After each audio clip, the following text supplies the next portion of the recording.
বন্ধুরা, আজকে খুব সহজে কীভাবে ফুলদানি আঁকতে হয় তা শিখব। প্রথমে কম্পাসের সাহায্যে একটি গোলবৃত্ত এঁকে নেব। এরপর স্কেল সাহায্যে বৃত্তের উপরে এবং নিচে দুটো দাগ টেনে নিব। এরপর দাগ টানা অংশের নিচে বাকি অংশগুলো এভাবে রাবার দিয়ে মুছে নিব। এখন মুছে নেওয়া শেষ।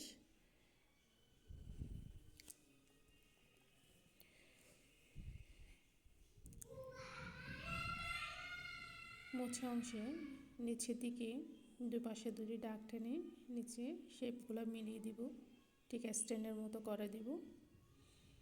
যেভাবে ফুলদানিগুলো স্ট্যান্ডের উপর বসে থাকে ঠিক সেরকম উপরে এবং নিচে এভাবে আমরা দাগ টেনে মিলিয়ে দিব। যেখানে একটু রেখা কম দেখা যাচ্ছে সেখানে পেন্সিল দিয়ে আর একটু গাঢ় করে দিব, যেন দেখতে একটু সুন্দর দেখায়। এরপরে ফুলদানির ভিতরের অংশে একটু আঁকা বাঁকা করে কারুকাজ দিয়ে দিব, যেন ফুলদানিটা দেখতে আকর্ষণীয় এবং সুন্দর হয়।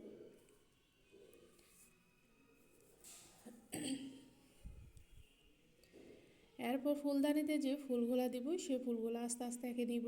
প্রথম ফুলটা আমরা এঁকে নিচ্ছি। এভাবে প্রথম ফুলটা আঁকা শেষ হলো, এরপর দ্বিতীয় ফুলটা আঁকবো। এভাবে ঘুরিয়ে ঘুরিয়ে সুন্দর করে ফুলগুলো এঁকে নিব।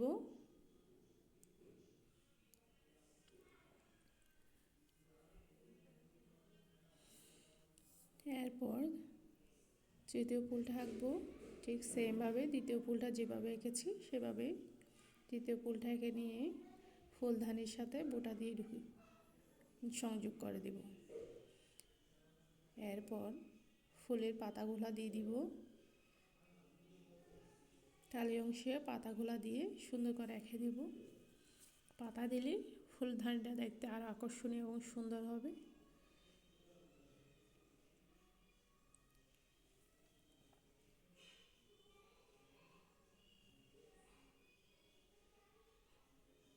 পাতা দেওয়া শেষ।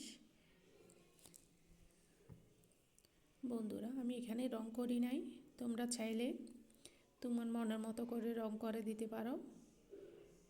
ফুলের মধ্যে রেড কালার, পাতার মধ্যে গ্রিন কালার এবং ফুলদানিতে অরেঞ্জ কালার, এভাবে তোমাদের মনের মতো করে সুন্দর করে সাজিয়ে নিতে পারো।